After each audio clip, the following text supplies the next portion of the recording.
ఓటమి తర్వాత బీఆర్ఎస్ ఖాళీ అయ్యేలా కనిపిస్తోంది. రోజు రోజుకు కారు దిగుతున్న ఎమ్మెల్యేల సంఖ్య పెరుగుతుంది. వలసలతో కారు పార్టీపై కారు మబ్బులు కమ్మేస్తున్న బీఆర్ఎస్ అధినేత కేసీఆర్ స్పందించడం లేదు. కేసీఆర్ కనిపించని లోటును భర్తీ చేయడానికి కేటీఆర్ సాయశక్తిలా ప్రయత్నిస్తున్నారు. ఆ క్రమంలో కారుతో లింకున్న వివాదాల్లో కేటీఆర్ కూరుకుపోవడం గులాబీ పార్టీల్లో కల్లోలం రేపుతోంది. ఇంతకీ బీఆర్ఎస్ శ్రేణులను అంతలా కల్లోలపరుస్తున్న కారు మబ్బులేంటో మీరే చూడండి.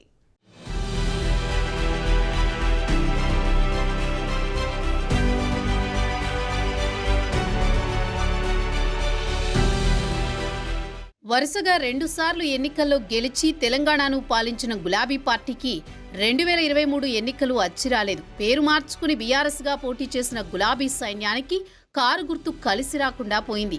అసెంబ్లీ ఎన్నికల్లో ఓటమి తర్వాత కుంగిపోతున్న పార్టీలో లోక్సభ ఎన్నికల ఫలితాలు మరింత కల్లోలం రేపాయి. ఒక్క ఎంపీ సీటు కూడా గెలుచుకోలేకపోయిన బీఆర్ఎస్కి ఏకంగా 10 మంది ఎమ్మెల్యేలు కారు దిగి కోలుకోలేని షాక్ ఇచ్చారు.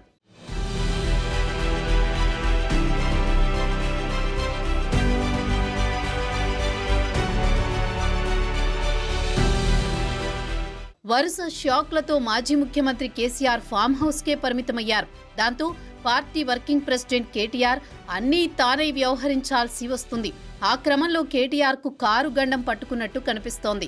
గత ఏడాది ఫిబ్రవరిలో హైదరాబాద్లో ప్రారంభమైన ఫార్ములా ఈ కార్ రేసుకు సంబంధించి కేటీఆర్ మెడకు ఉచ్చు బిగుసుకుంటున్నట్టు కనిపిస్తోంది. గత ఏడాది ఫిబ్రవరి 11న హైదరాబాద్లో ఫార్ములా ఈ రేస్ ప్రారంభమైంది. మొత్తం 200 కోట్ల ఖర్చుతో దీనిని నిర్వహించారు. ఈ ఫార్ములా ఈ రేసుతో ప్రమోటర్స్ బాగా నష్టపోవడంతో స్పాన్సర్స్గా ఎవరూ ముందుకు రాలేదు.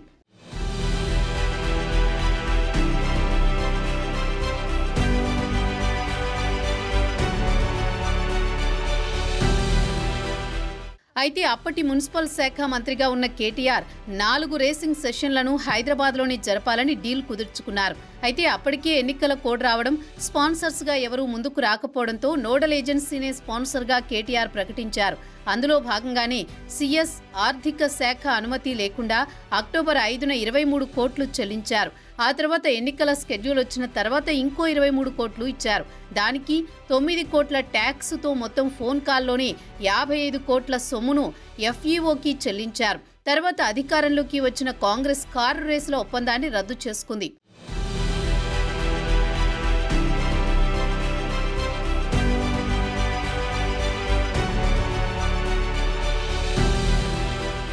ఎలాంటి అనుమతులు లేకుండా విదేశీ కంపెనీకి నిధుల బదలాయింపుపై రేవంత్ రెడ్డి సర్కార్ విచారణకు ఆదేశించింది. 55 కోట్లు కేవలం ఫోన్ కాల్తో బదలాయించారని విచారణలో తేలింది.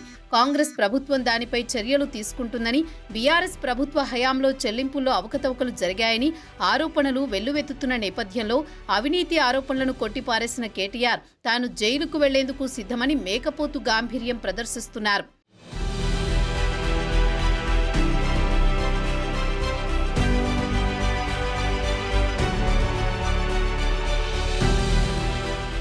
మరోవైపు కేటీఆర్కు మరో కారు గండం ముంచుకొచ్చింది. సీఎం రేవంత్ రెడ్డి సొంత నియోజకవర్గం కొడంగల్లోని లగచర్ల దాడి ఘటన రాజకీయ దుమారం రేపింది.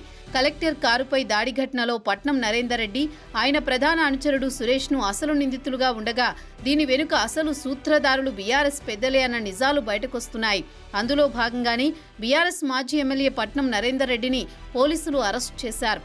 ఆ క్రమంలో లగచర్లలో జరిగిన దాడుల వెనుక కేటీఆర్ హస్తముందనే అనుమానాలు వ్యక్తమవుతున్నాయి.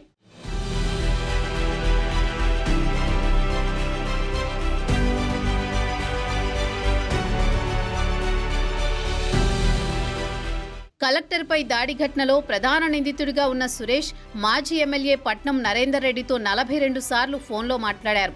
అదే సమయంలో పట్నం నరేందర్ రెడ్డి కేటీఆర్కు 6 సార్లు ఫోన్ చేసినట్లు తెలుస్తోంది.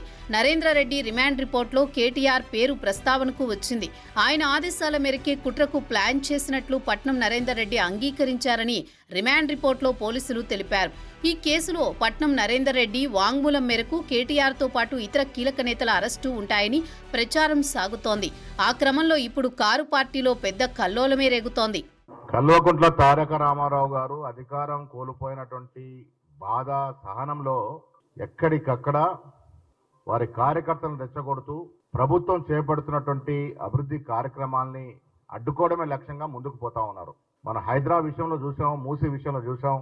లేని కాని పోని చెప్పి అవాస్తవాలు ప్రచారంలోకి తీసుకొచ్చి ప్రజల్ని భయభ్రాంతులు గురి చేసే కార్యక్రమం నిమగ్నమై ఉన్నారు. నిన్న కొడంగల్ విషయంలో జరిగినటువంటి కలెక్టర్ దాడిలో ఈ దాడిని మేము తీవ్రంగా ఖండిస్తా ఉన్నాం, గర్హిస్తా ఉన్నాం. ఏ అధికారైనా ప్రభుత్వ కార్యక్రమాల్లో నిమగ్నమై ఉంటారు. అధికారులను అడ్డుకోవడం, అధికారుల మీద దాడి చేయడం అనేది చాలా హేయమైన చర్య. దీనికి శిక్ష తప్పదు. కేటీఆర్ నువ్వు శిక్ష ఫేస్ చేయాల్సిందే. ఇప్పుడు అక్కడ కొడంగల్లో గ్రీన్ ఫార్మా క్లస్టర్, అసలు ఏమాత్రం పొల్యూషన్ లేని గ్రీన్ ఫార్మా క్లస్టర్ పెడతా ఉంటే 90% పైగా రైతులు ఒప్పుకొని సమ్మతించి భూములు ఇచ్చిన సందర్భంలో ఒక్క గ్రామంలో జరిగినటువంటి ఎపిసోడ్లో అక్కడ అసలు భూమి లేని వారు వచ్చి దాడి చేశారు. నేను కేటీఆర్ని సూటిగా అడుగుతా ఉన్నాను, ఆ ప్రాంత వాసులు గారు అక్కడ వాళ్ళకి భూములు లేవు, వాళ్ళ భూములు పోవట్లేదు, ఎందుకు వారు దాడి పడాల్సి వచ్చింది? ఇదంతా కూడా కుట్రలో భాగంగా ప్రభుత్వాన్ని డిస్టర్బ్ చేయాలనే కార్యక్రమంలో భాగంగా వారి కార్యకర్తల్ని, వారే ఒప్పుకున్నారు వారి కార్యకర్తలు అక్కడ భూములు లేని కార్యకర్తలు, ఆ ప్రాంతంతో సంబంధం లేని కార్యకర్తలు తాగి వచ్చి కలెక్టర్ మీద దాడి చేసినారంటే ఇదో కుట్రలో భాగంగా జరిగింది.